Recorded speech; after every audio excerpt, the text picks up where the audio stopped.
Madhava Kunja Bihari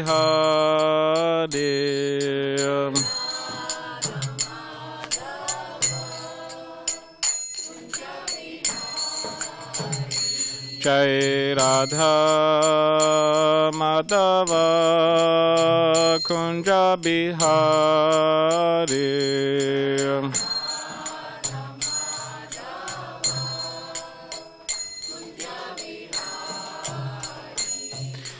Gopi Jana Vallabha Girivaradari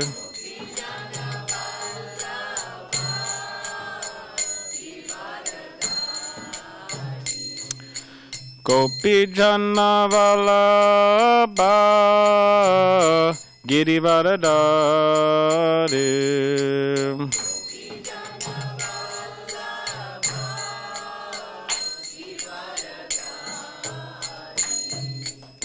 Yashodanandana Prajajana Ranjana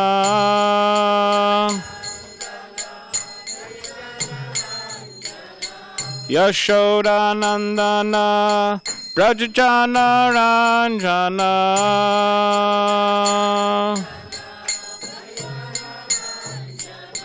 Yamuna Tira Vanachadyu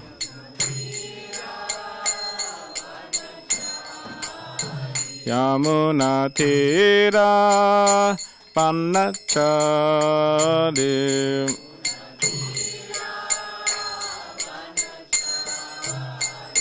Jai Radha Madhava Kunja Bihari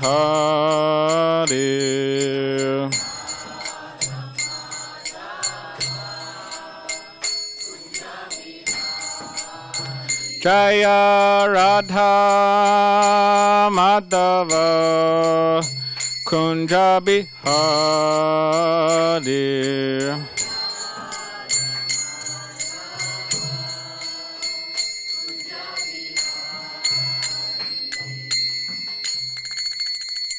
Prabhupada ki jai.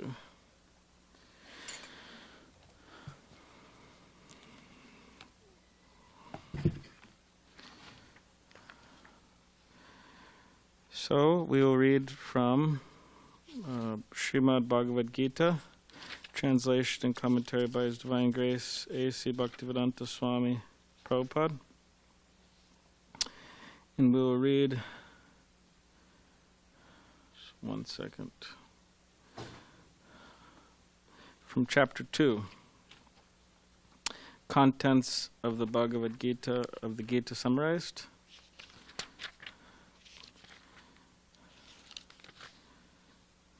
Text 69. Yanish, so if everybody could please repeat after me. Om Namo Bhagavate Vasudevaya.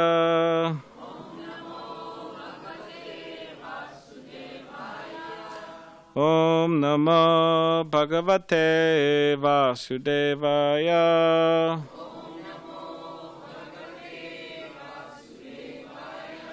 Om Namo Bhagavate Vasudevaya.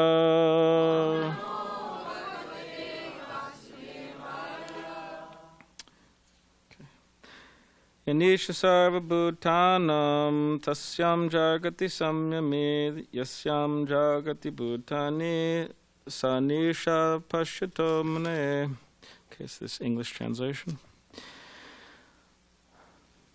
What is night for all beings is the time of awakening for the self-controlled.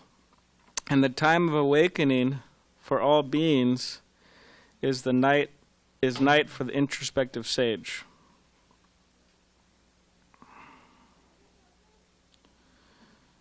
Purport. There are two classes of intelligent men. One is intelligent in material activities for sense gratification, and the other is introspective and awake to the cultivation of self-realization. Activities of the introspective sage or thoughtful man are night for persons materially absorbed. Materialistic persons remain asleep in such a night due to their ignorance of self-realization. The introspective sage remains alert in the night of the materialistic men. The sage feels transcendental pleasure in the gradual advancement of spiritual culture, whereas the man in materialistic activities, being asleep to self-realization, dreams of varieties of sense pleasure, feeling sometimes happy and sometimes distressed in his sleeping condition.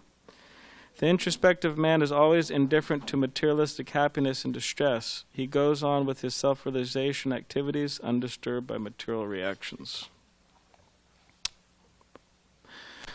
Om Jnanativarandasya Gyananjana Shalakaya Chakshulan Meditam Yena Tasmai Shri Gurave Namaha Mukam Karitavachalam Pangam Langayate Girim Yat Kripa Tamaham Bande Shri Gurun Diritarinam Vancha Kalpadribhishcha Kripa Sindhu Bevacha Patitanam Pavanebhyo Vaishnavebhyo Namo Namaha Jaya Shri Krishna Chaitanya Prabhu Nityananda Shri Advaita Gadadhar Shivasari Gaura Bhakta Vrinda Hare Krishna Krishna Krishna Hare Hare Hare Rama Rama Rama Hare Hare.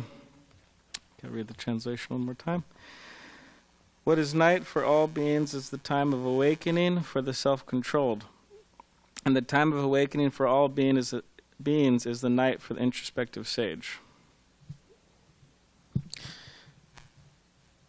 So, this verse here, usually when devotees, at least around here I've heard, around this temple, when they hear this verse or when they read this verse, they think about Pacific Beach.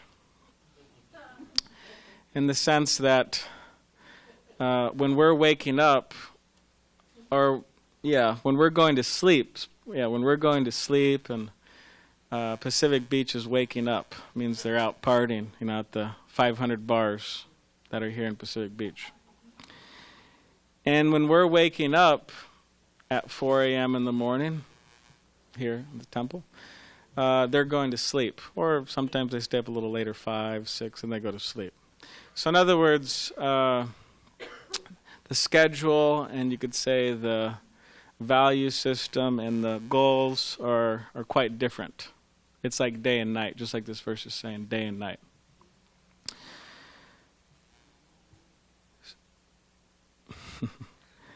So, it's okay. So there's a difference there. And I was thinking about this recently. And I was thinking about this idea of leadership, because naturally everybody they want to look up to someone. Actually, everybody does look up to someone. I suspect in this room everybody looks up to someone on some level, for whatever reason that may be. They think they're intelligent, or they think they're whatever. They want to be like them. They appreciate their personality or what they contribute to the world. So when we think of leaders, we think, okay, there's teachers, right? There's parents, there's politicians, there's religious leaders. But it's interesting to think, or it's interesting to contemplate that. What if all of the leaders of modern society or postmodern society are just not really leaders? What if they are so-called leaders? It means that people are looking up to them for particular reasons, but maybe those reasons aren't very good. Or maybe what the people stand for aren't good. It means they're not going to bring ultimate goodness in somebody's life, or happiness in somebody's life. So this is what the perspective of, or you could say that they don't really know what they're talking about. What if they don't really know what they're talking about? They're just bluffing. And this is what the Bhagavatam, this is what the Bhagavad Gita, this is what the Vedic literature says, actually, that people who are not spiritually enlightened, people who are not Krishna conscious, people aren't God conscious, people do not have spiritual knowledge. They have partial knowledge at best. And they actually can't guide anyone to a proper destination.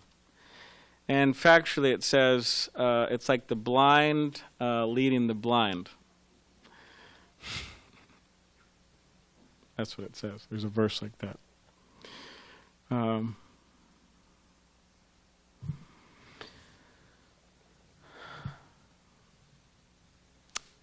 Just like there's a saying, I don't know if, I'm sure someone's heard it here. I don't know if everybody's heard it, so I'll say it now. And if you have heard it, you could give the answer. But the question is, how do you know when a politician is lying? Everybody's heard that, right? How do you know? Who wants to say? Who is it? Yes, the mouth is moving. No, lips are moving. That's how you know a politician is lying, right?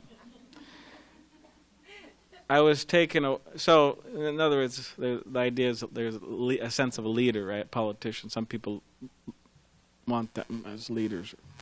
So I was taking a japa walk the other day. I was walking up this hill here, walking up and back, about an hour walk. And anyways, I was coming back, and there was a sign there, a big sign in somebody's yard. And it said, forgive me, I forgot the name, but it said, so-and-so for mayor. And it said, she is not a politician, but she is a problem solver. So I thought that was interesting. And then one devotee who was walking with me, they knew of this saying that, oh, how do you know when a politician's lying? When their mouth is moving. So the devotee who was with me, they said, oh, now their mouths don't even have to move. It's just written on a board, right? So in other words, he was being critical of the sign that she's saying, I'm not a politician, I'm just a problem solver. Anyways, so we got politicians. Who else are we going to criticize tonight? Okay, we got politicians. Okay, so this is a story this is a pastime story, real life story from Srila Prabhupada, the founder, Acharya of the Harekrishna movement. So he was in Los Angeles, I believe, wherever it was. He was somewhere in the world. It's a true story. And a few of his disciples were there with him. Some devotees know one of his disciples. His name's Swarup Damodar Goswami. So Prabhupada, he would meet with different professors regularly because he was he still is very influential leader, changed the whole history of humankind actually. So that people were very interested to see what he had to say. So one professor came to meet him one day, and he was a professor of Hinduism. So when he walked in, the professor, Srila Prabhupada asked him, so can you please tell me what is the definition or the meaning behind Hinduism? And the professor said, I don't know. And then Prabhupada said, oh, you don't know the meaning of Hinduism, the purpose, the meaning? And the professor said, no. And then Prabhupada said, no, please tell us. You're a professor, you should know. What is the meaning, what is the purpose behind Hinduism? And then again the professor said, I don't know what the meaning is. So then Srila Prabhupada, he asked his disciple, Swarup Damodar, who was right next to him, he said, Swarup Damodar, what do you call somebody who says who's a teacher and they're professing to teach something, but they don't actually know what they're teaching? And Swarup Damodar Goswami said a pretty bold thing. He said, he's a cheater, Prabhupada. He's a cheater. And Prabhupada, he accepted it. Yeah, it's true. He accepted it. I believe, if the memory serves me properly, that professor, the meeting didn't go so far. I think the professor got upset and left. But whether he stayed or left, they called him out as a cheater, because he was professing to teach them that he actually didn't know. So, professors, politicians, okay. Who else is on the list? No, I'm just joking.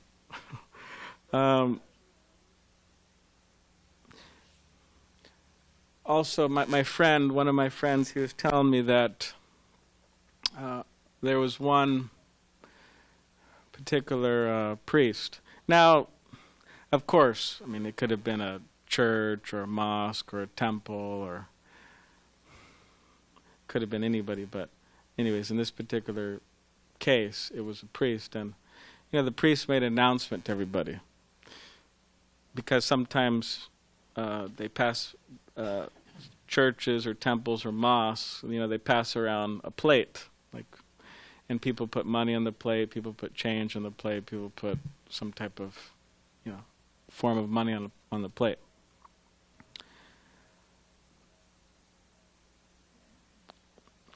Oh, Gorkeshava, Harekrishna. Do you think you could, somebody's playing mridanga up there, do you think you could tell them to, yeah, if you could go up this way, yeah. If you could please tell them, because they're playing the drum up there, practicing. So this religious leader, he said, God, He's all-knowing. He knows everything, right? He's all-powerful. He's all-knowing. What is it? Omniscient, which means He's all-present, right? No, all-knowing, omniscient, all-knowing, omnipotent, all-powerful. What's the last one? Omnipresent. Yeah, He's present everywhere. So He knows, and He hears, and he could also hear, right? God could hear. So He's passing out the plate, and the priest is making this point. God could hear, and I want to tell of you, congregation here, He doesn't want to hear any change, hitting the plate. He wants to, So.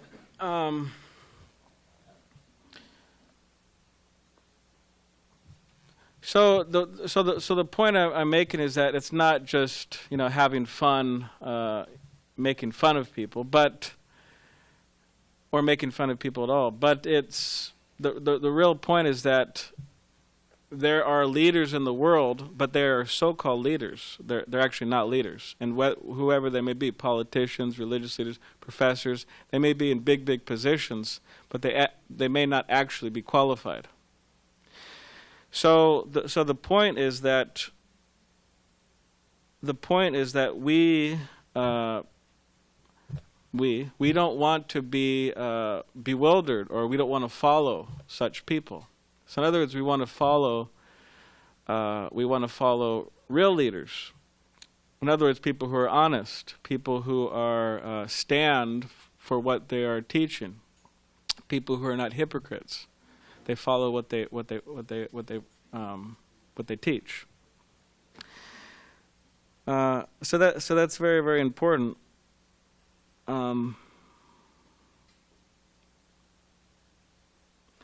And we see that again there's cheaters in every single circle. Now, also, this point comes up is that we don't want to follow blindly. We don't want to follow blindly. In other words, we should really think about what we're doing in life. We should really contemplate it, not just act out of you could say passion, or act out of impulse, or act because somebody told us it's good for us. It may be good for us, but we should think, is it really good? And this is important because this is actually the gift of human intelligence. The Siamese, is it Siamese?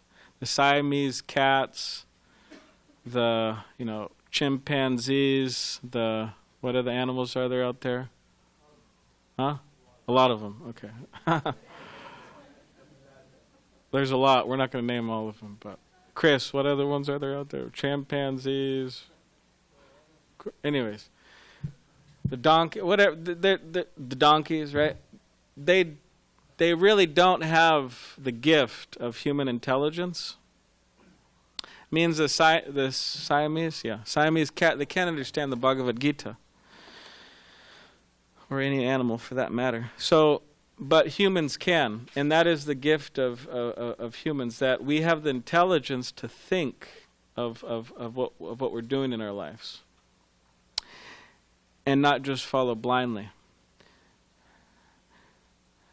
So Srila Prabhupada would tell a story about following blindly.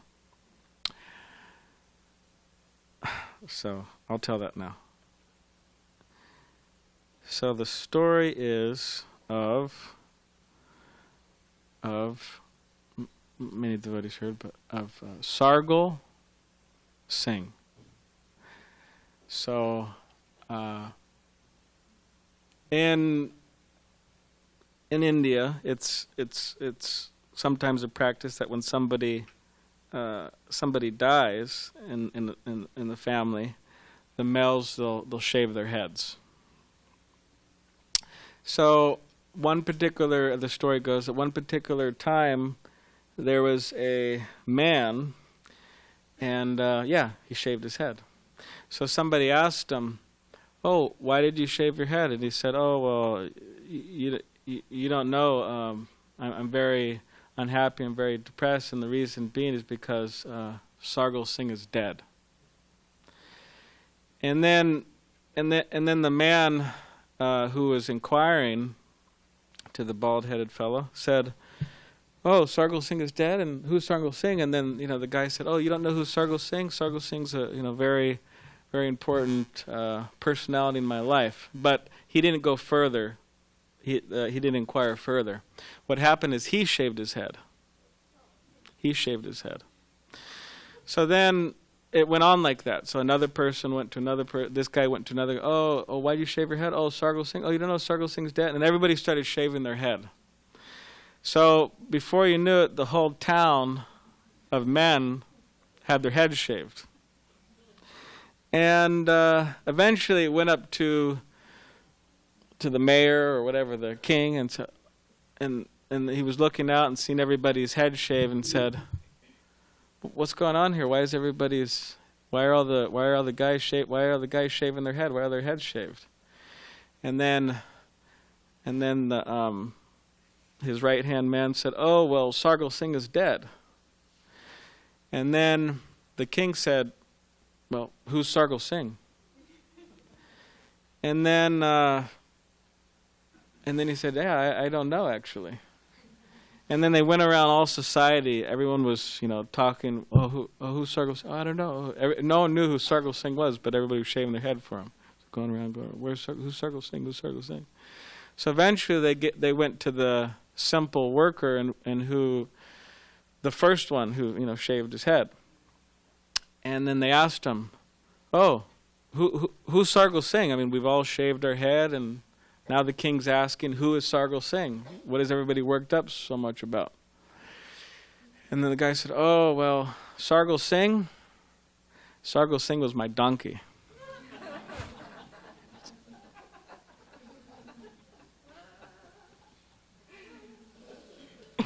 That's Prabhupada's said. That's Prabhupada's story. It's a donkey. So this, you could say there's many ways of looking at this, but one way is that the idea of not following blindly. It's like, okay, well, everybody was thinking, oh, well, he shaved his head, and then it went through the whole society like that.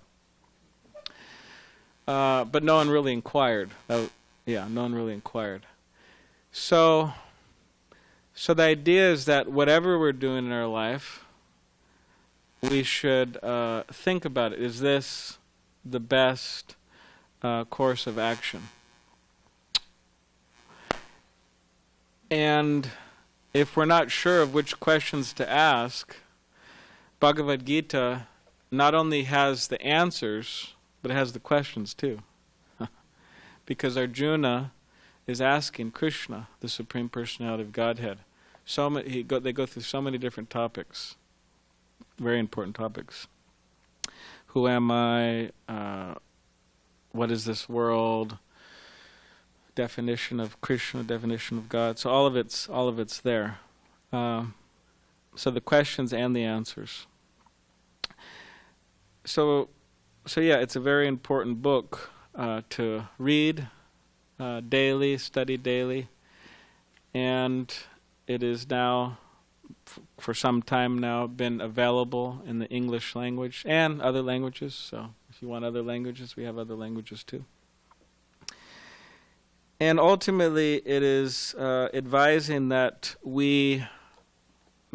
Krishna's advising that we approach a bona fide spiritual master, or authentic spiritual teacher.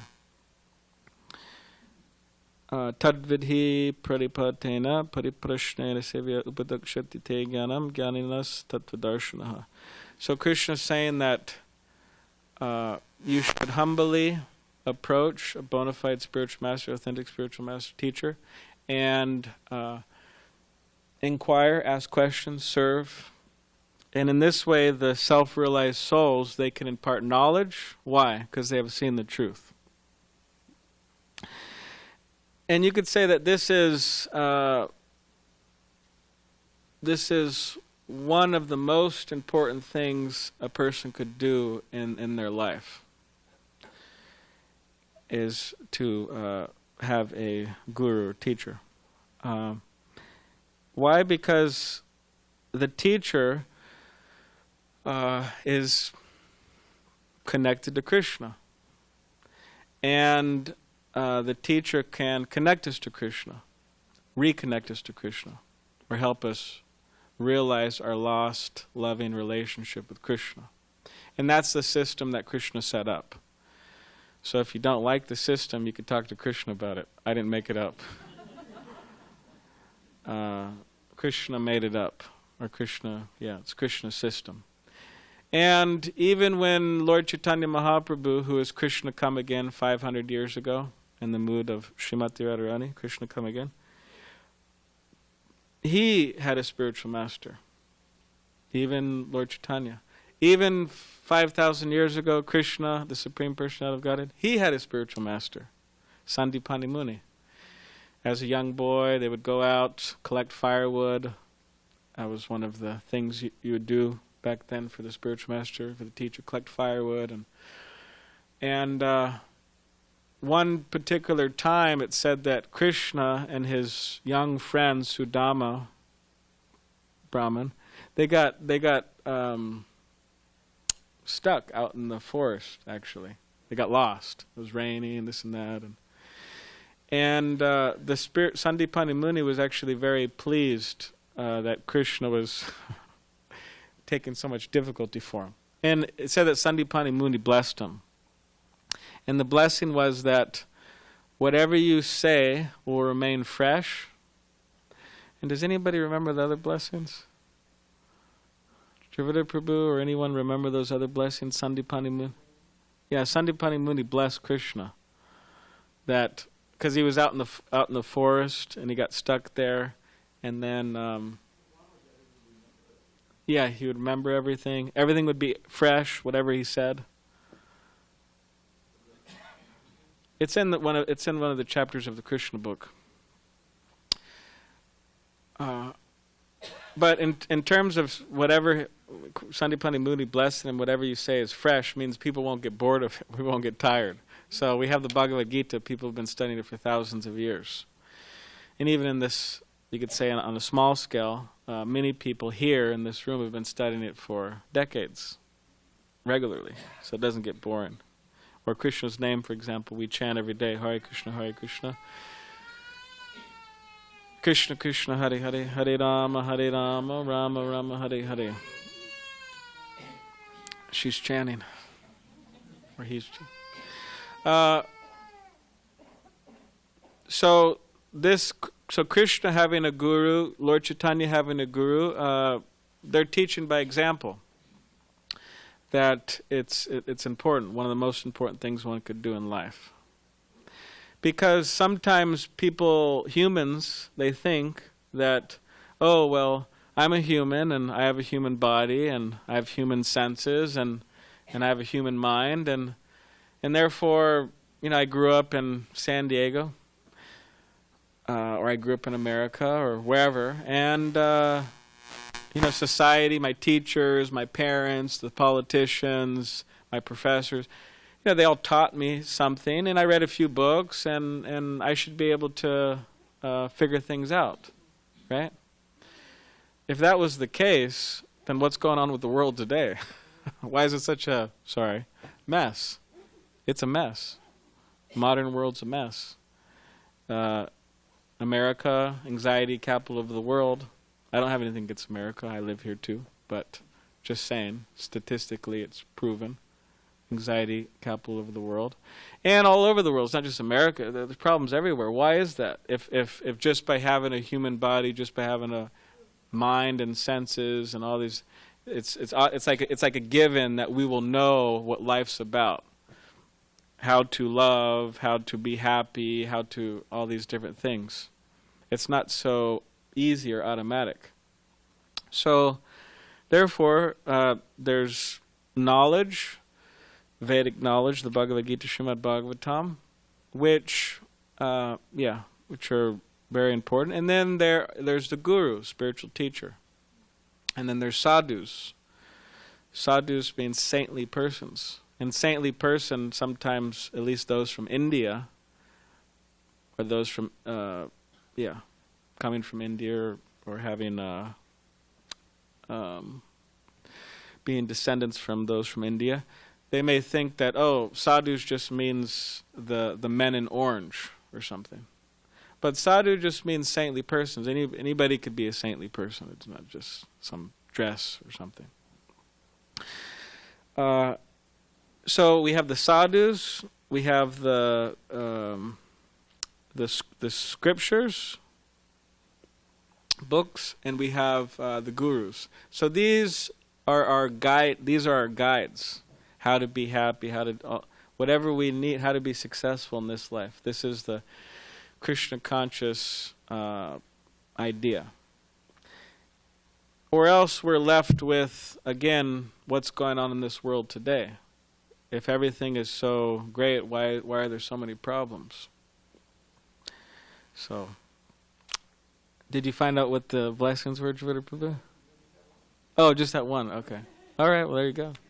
Whatever you say is fresh. That was a blessing. So, about Krishna having a spiritual master, it's interesting. But we have this book. It's Krishna book. So we have it in the gift shop. We should have it in the gift shop. It's a book that Srila Prabhupada, he really poured himself into.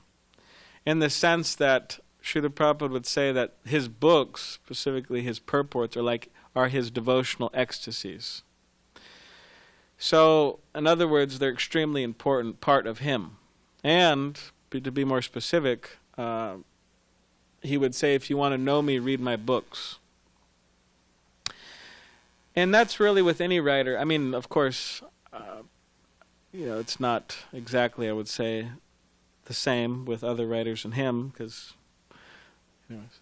But writers, they really pour themselves into their books, really give everything that they have. The best of them is in their books, you could say.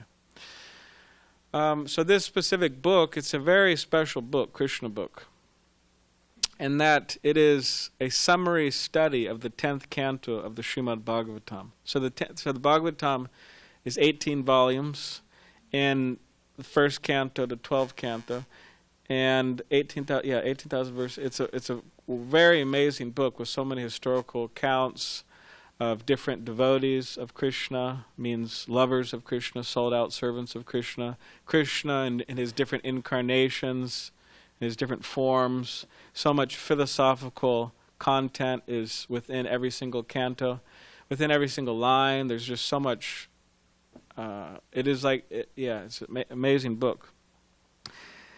And the face, because it says that the Bhagavatam is Krishna, and the first canto is considered to be the feet of Krishna. So working your way up, the 10th canto is the face of Krishna.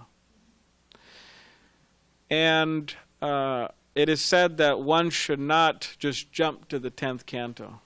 Why? Because it could be very easily misunderstood. Because Krishna, he performs all these pastimes there, and he seems like an ordinary, to some, like an ordinary boy, right? He has his mother and his father and his friends, and he dances with young girls. So it seems, this is ordinary, boy-girl love. But it is not that. It is Krishna is the Supreme Personality of Godhead. It's absolutely transcendental. It has nothing to do with this material world and all material consciousness has nothing to do with that at all. It's completely spiritual. So the 10th canto is there, the face of Krishna. So again, especially Krishna's association with the gopis, or the cowherd girls of Vrindavan, that is very misunderstood by people. Again,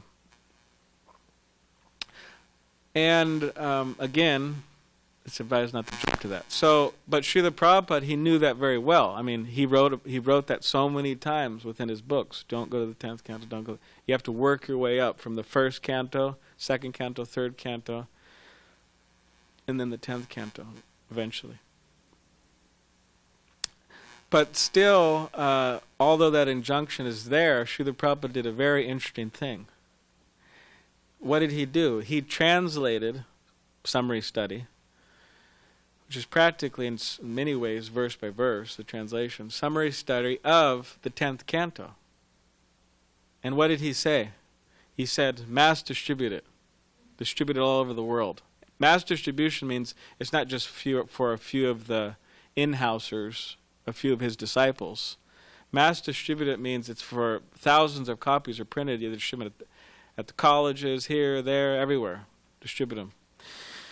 So the idea is that if we are able to read Krishna book or Krishna's pastimes with the commentary or the guidance of a pure devotee such as Srila Prabhupada, then we will get the right idea. So that's the idea with Krishna book, that he wrote Krishna book in such a way as that people can't get the wrong idea. Of course, still some people just always get the wrong idea, but anyways.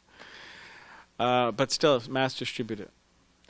And he said about Krishna book, for those wanting to be Krishna conscious out there, he said about Krishna book, and speaking to myself, want to be Krishna conscious, he said that this Krishna book is so powerful that simply by reading this one book, you could become fully Krishna conscious. And he said, even just a chapter of this book, you could become fully Krishna conscious. And then, he said, even just a page of this book, you become fully Krishna conscious. And then he said, even just a paragraph of this book, you become fully. And then he said, even just a word of this book, you can become fully Krishna conscious. So it's a very powerful book for those trying to be Krishna conscious. Krishna's pastimes. So that's an important thing that we could do, is we could get Krishna book and we could read it. And also, Amala Bhakta Swami, he has a recording. I hope he does. I hope I'm not making this up right now. of Krishna book. I would think he would, because he recorded everything else. Of audiobook, so he reads it very dramatically and devotionally.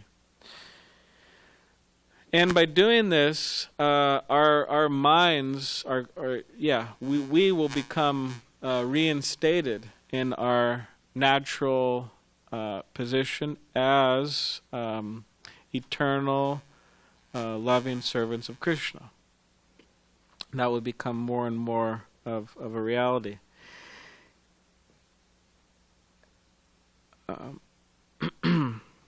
So this is, you could say, the benefit of following somebody who's worth following, is that you'll get somewhere. So we have leaders who aren't worth following, so we should find out who are those leaders who aren't worth following, and we should, if we're following them, we should stop following them. Or if we were considering following them, we should not stop considering it. And then we should find a real leader or a guru, spiritual teacher, and that may be difficult too. So we also have to be careful in relation to that.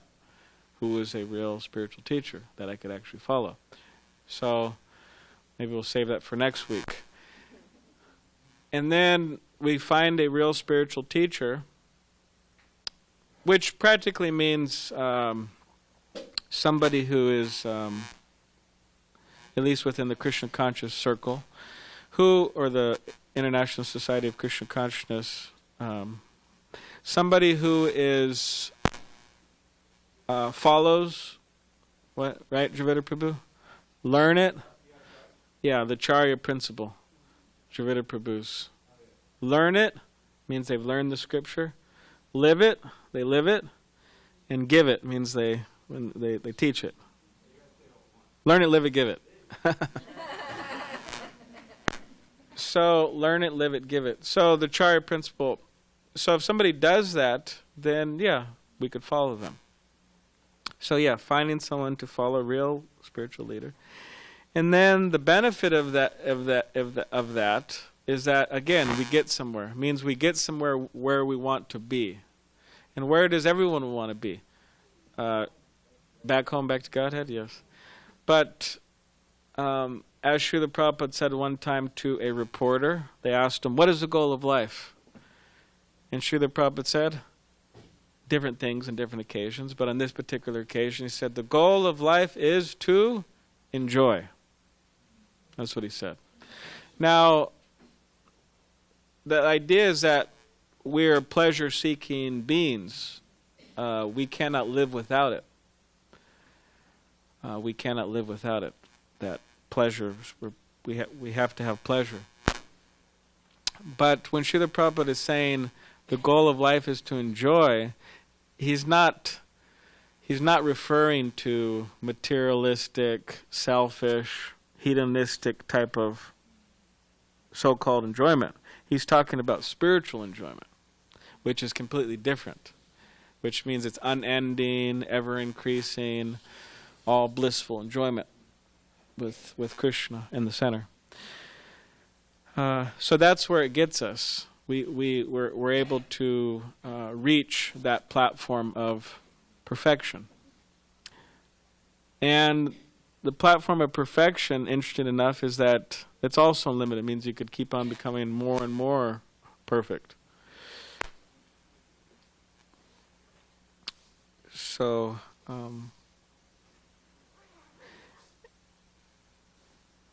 yeah, so Brahma Saukyam Tvanantam, we're able, by engaging in Krishna consciousness, we're able to experience that unending bliss, satisfaction.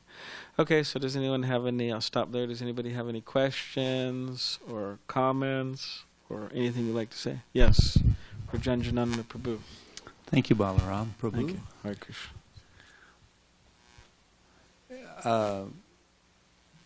Two things, I suppose. The second one would probably take longer, so I don't know if I'm going to ask it. But I don't think you're trying to give the impression for those who are newer to our company or the teachings in Bhagavad Gita that in one broad stroke you're trying to say that, oh, well, don't listen to the teachers, don't listen to the people who can train you in knowledge or a craft or a trade to help you become a law-abiding, productive citizen in society to provide for your family, etc. But that there's a difference, I think that was what the verse was saying, that they can offer temporary knowledge and benefits versus the spiritual teacher who is actually representing the Lord can give you eternal knowledge and the eternal happiness and benefit. I'm correct in that assumption, Yes, right? yes. Yeah, that's an important point, that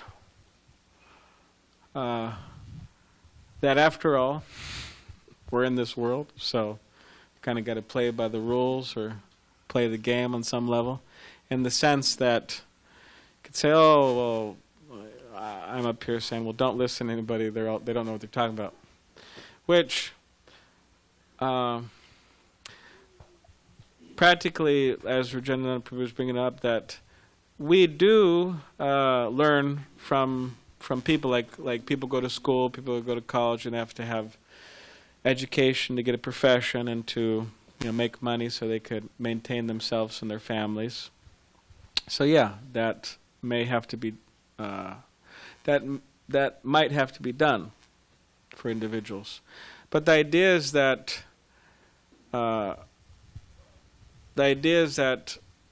we do not accept these people, or most people, I would say, as a authority in the sense of that, okay, if I just follow everything they tell me to do, I'm going to be absolutely happy. There's a difference there. Like many devotees, for example, they may go to college, and they get their education, and they move on, and they get the profession. But it's not that they are absolutely listening to everything they're saying, in the sense of taking it as like, okay, these people know what the goal of life is. They're doing it as a means of, yes, sustenance and so on, which is a difference. So, I think I will ask my second question. You made a very bold statement, and I loved hearing it, but some of the folks may not be aware or understand. How in the world can you say that our teacher, Srila Prabhupada, changed the course? He changed the, what was it, history? Of humankind. Yeah. Can you concisely back that up, or explain what you mean by that? Yeah, I could try. Well, the Bhagavad Gita, which this is a book of, Bhagavad Gita, very well-known book throughout the world now. Srimad Bhagavatam. So many of these books were actually locked up in the Sanskrit language. And there were many, or at least some, attempts of translating the Bhagavad Gita, and maybe even the Bhagavatam. But in terms of having a person translate it who is within the tradition, who really knows what they're talking about, and who's a practitioner of the tradition, this Bhagavad Gita is special in that regard. Same with the Bhagavatam. So he unlocked Bhagavad Gita and Srimad Bhagavatam in the sense that he translated it into the English language.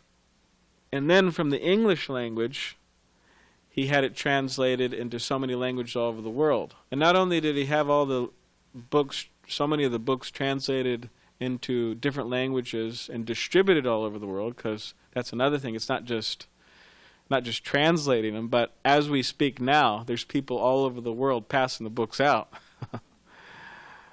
We've distributed now, of course we could do more and we could do better, but as of, how many books have we distributed? Prabhu? 500 million a little while ago. 500 million books around the world. So, in all different languages.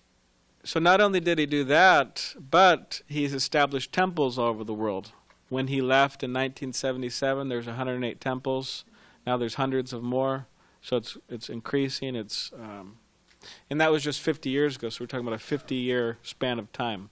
I was speaking with somebody who was studying religion in Europe. He was, getting his PhD or whatever he was doing. And he was studying different religions and the growth of religions. And he said that the Hare Krishna movement has amazing statistics and how fast it's actually being spread. So many other religions took a long time for people to come around and for it to actually spread and people to accept it. Whereas in 50 years, if you actually really think about it, it's spreading quite a lot. Just 50 years. That's when Srila Prabhupada came to America. And not only did he do that, he printed the books, established the temples. He inspired people to distribute books all over the world. But he actually led a perfect example in the sense that people felt that this person, I could follow this person. This person's honest. This person's not just honest. This person's transcendental, like those who have had personal association, which means his disciples. His disciples, which we have a few here in the room, the person who's asking the question happened to be one of his disciples, Rajendranath Prabhu, and others here in the room.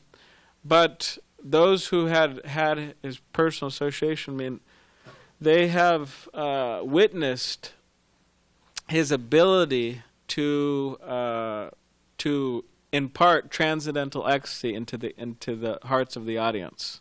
In other words, there's been times where people, he was singing and chanting, like we were just doing earlier, and everybody in the audience, what did they start doing? Crying.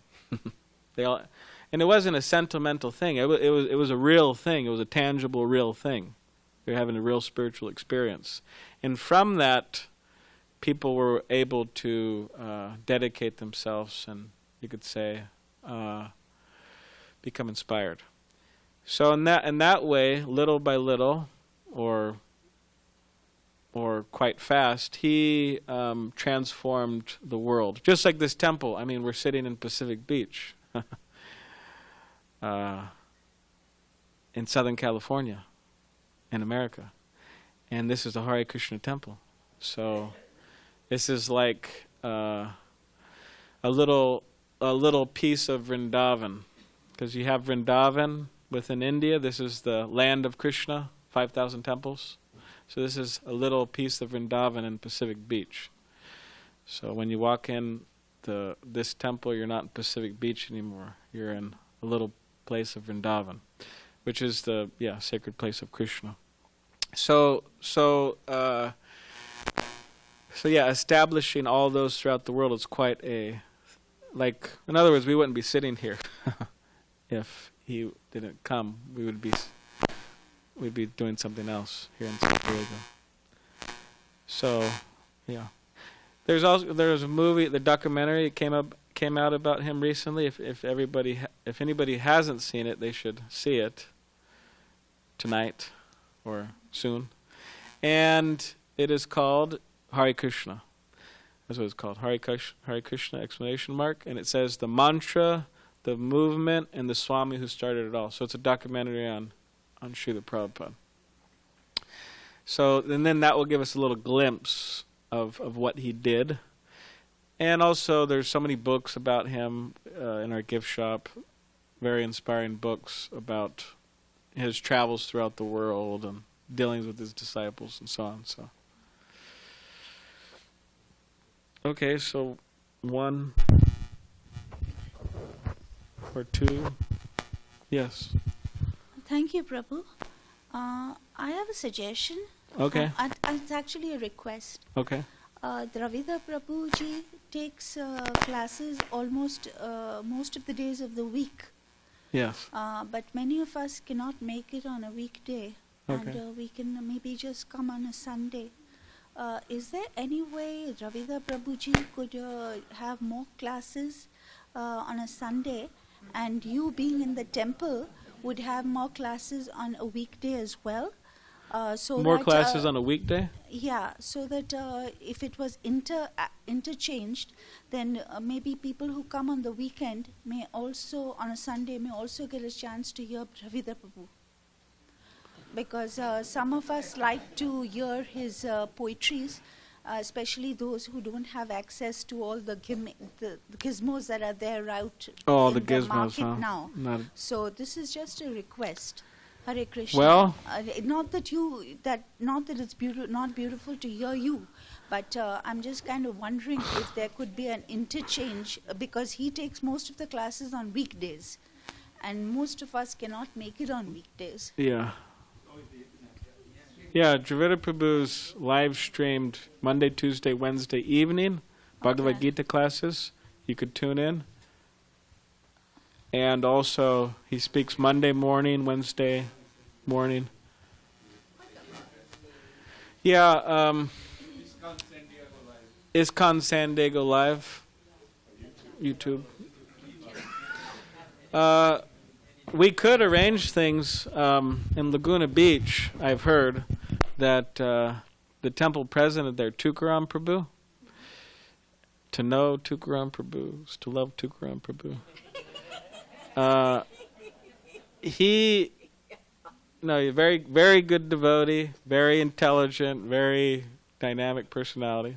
But what I'm saying is that he gives class every Sunday, practically speaking, Sunday feast class. And sometimes Narendra Prabhu steps in, and sometimes Chudi Prabhu steps in. So we could arrange something like that with Dravida Prabhu. But I don't know if he'll agree to that. So, anyways. Okay, so Yamunapati Prabhu has some announcements, and then we will move on to the kirtan. Thank you very much. Hare Krishna. Krishna.